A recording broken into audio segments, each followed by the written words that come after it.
Okay, let's just dive right in because we need to talk about something pretty stark today.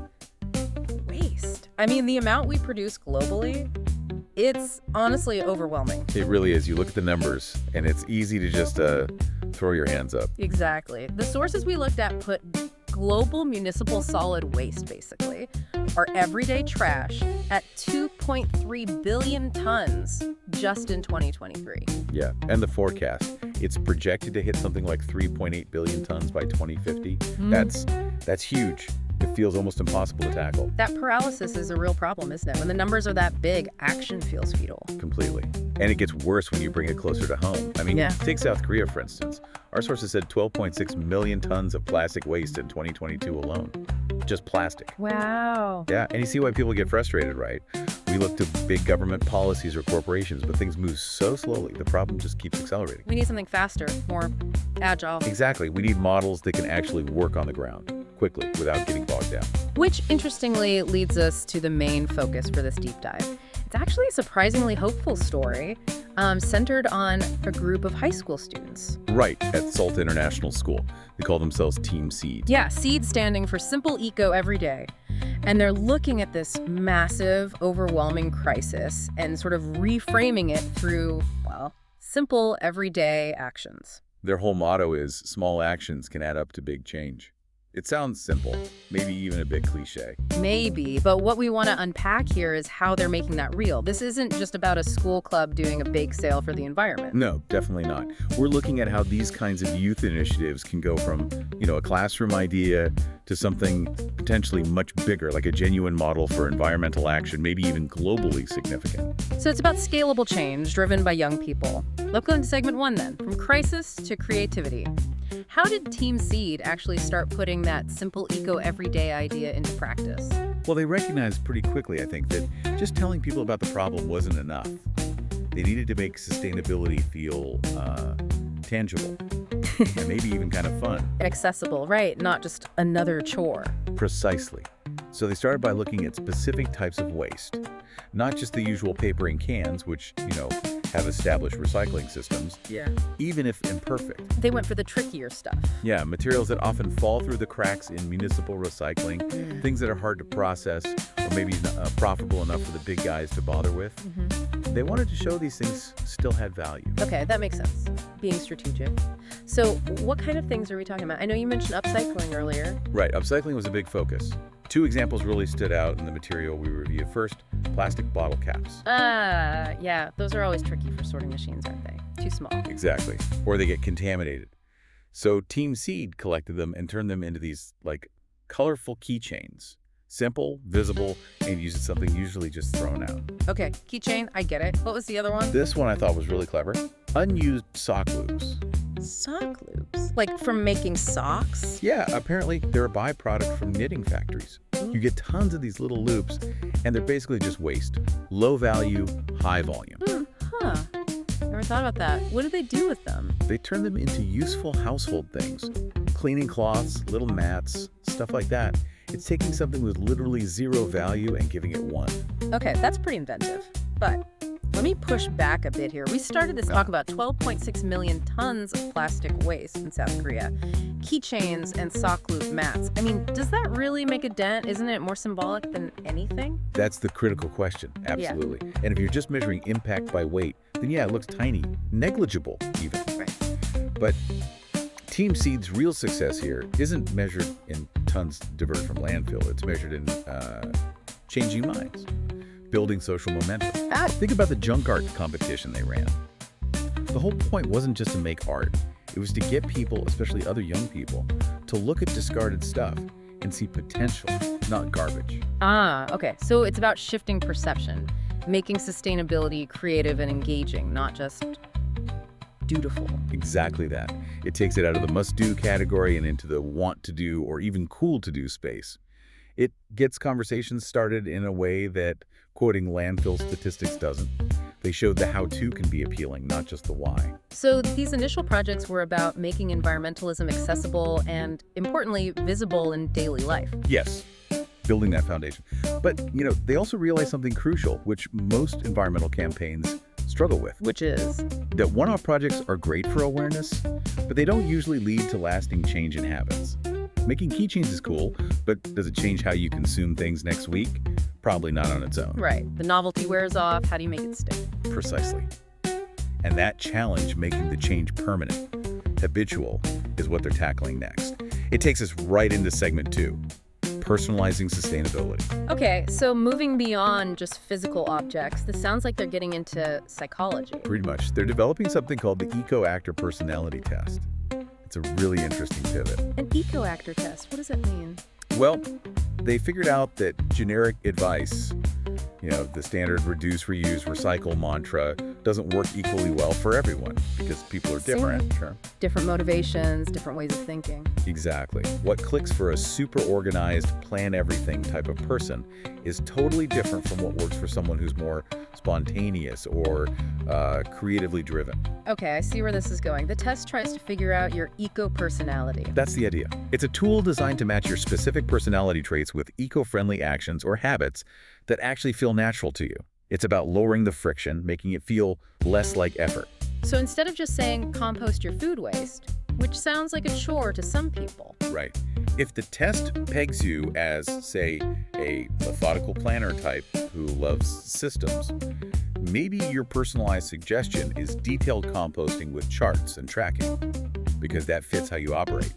You might actually enjoy the process. Okay, and what about someone else, like the opposite? Maybe someone identified as an impulsive creative. Telling them to meticulously sort tiny scraps is probably doomed to fail, right? Yeah, likely. So their suggestion might be more about large-scale upcycling projects, finding old furniture to transform or turning fabrics into something totally new, stuff that allows for that burst of creativity and gives a very visible result. So it taps into their existing inclinations rather than trying to force a new, unnatural behavior? That's the core idea. Psychologically, it's shifting from extrinsic motivation, doing it because you feel guilty or scared about climate change or someone told you to, towards intrinsic motivation, doing it because the activity itself aligns with who you are and feels rewarding. That makes the change feel less like a sacrifice and more like self-expression almost. Yeah, potentially. It becomes part of your identity, not just a task you have to do. That's how you get lasting habits. This sounds really sophisticated, though. I mean, behavioral science, personality mapping. Can a group of high school students realistically develop and scale a tool like that effectively? It seems complex. And that's a totally valid question. Maybe the first iteration isn't perfect, maybe the scaling is a challenge, but the real breakthrough here is the insight itself. What do you mean? They've correctly identified the bottlenecks stopping wider adoption of sustainable practices. Yeah. It's not always a lack of awareness anymore. People generally know we have problems. It's the lack of effective pathways for action that fit into real, diverse human lives. So the value isn't just in the tool itself, but in the idea that personalization is key. Exactly. They're pointing towards a future where environmental action isn't just about top-down policy saying everyone must do X, but about understanding individual psychology and providing tailored ways for people to engage, making it feel effortless and inherent. It suggests that policy might always struggle unless it can somehow connect with that personal, intrinsic motivation. That's the implication, I think. They're showing a model for how to weave sustainability into the fabric of modern life, rather than imposing it as an external burden. And thinking about models and scaling naturally brings us to our third segment, local steps, global significance. Because even though Team Seeds started very local bottle caps, sock loops, they seem to have a much bigger vision. They absolutely do. And what's really smart is how they've connected their very hands-on local work to, well, the biggest global framework out there. Yeah. The UN Sustainable Development Goals. Yeah, SDGs, right. That's a clever way to give their local actions a kind of global currency, isn't it? Yeah, it absolutely is. It translates what they're doing into a language that international organizations, policymakers, and funders understand. It shows strategic thinking. So which SDGs are they explicitly linking to? The sources mentioned 3. Yeah, 2 are pretty obvious. SDG 12, which is responsible consumption and production that clearly fits with upcycling and waste reduction. Makes sense. And SDG 13, climate action. Less waste often means a lower carbon footprint, especially if you avoid landfill emissions or incineration. Okay, those 2 track easily. But the third one they mentioned was SDG 3, good health and well-being. That one feels less direct. How does turning sock loops into mats connect to health? Right, it requires a bit more digging, but the connection is definitely there. Think about where that waste would otherwise go. Landfills, incinerators. Exactly. By intercepting plastic caps and textile waste, they're preventing that stuff from potentially leaching toxins into groundwater from landfills, or perhaps more significantly, from being burned. Incineration, air pollution issues. Big time. Waste incineration can be a major source of local air pollution, which has direct impacts on respiratory health, asthma rates, you name it, especially in communities near those facilities. So by reducing the need for incineration, even on a small scale, they're contributing to cleaner air and therefore better health in the community. That's the systemic link they're making. They understand that environmental health and human health are deeply intertwined. It shows a really sophisticated understanding of their impact beyond just being green. That's impressive. And it's not just theoretical, right? They're actually taking this model beyond their own school now. Yeah, they're already expanding their reach. The sources mention cultural exchanges happening with students in Mongolia. They're actively teaching this simple eco-everyday approach in a completely different context. So testing the scalability and adaptability of the model. Exactly. It's proof of concept. They're not just waiting for instructions, they're building connections and sharing what works peer-to-peer. And there's a big milestone coming up, too. Oh, yeah. What's that? They're set to represent their school at the World Competition this November. Wow, okay. So getting major recognition. Huge recognition. Yeah. It basically validates their approach on an international stage.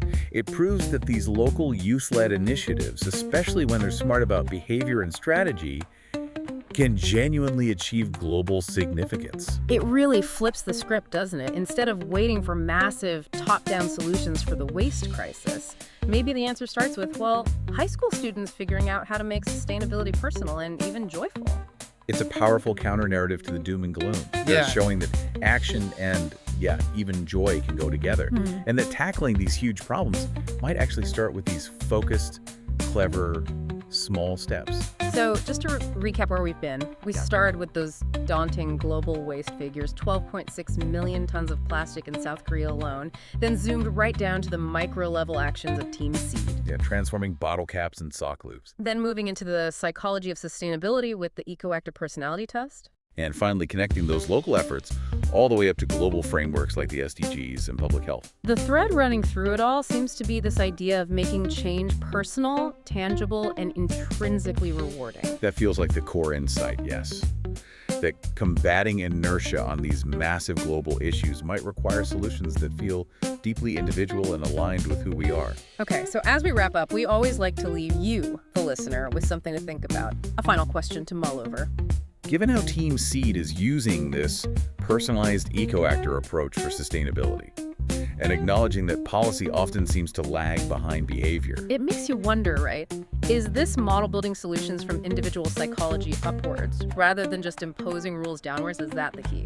Could applying personality-based, tailored approaches revolutionize how we tackle other huge global challenges beyond just waste? something to definitely chew on. Where else could personalization unlock progress?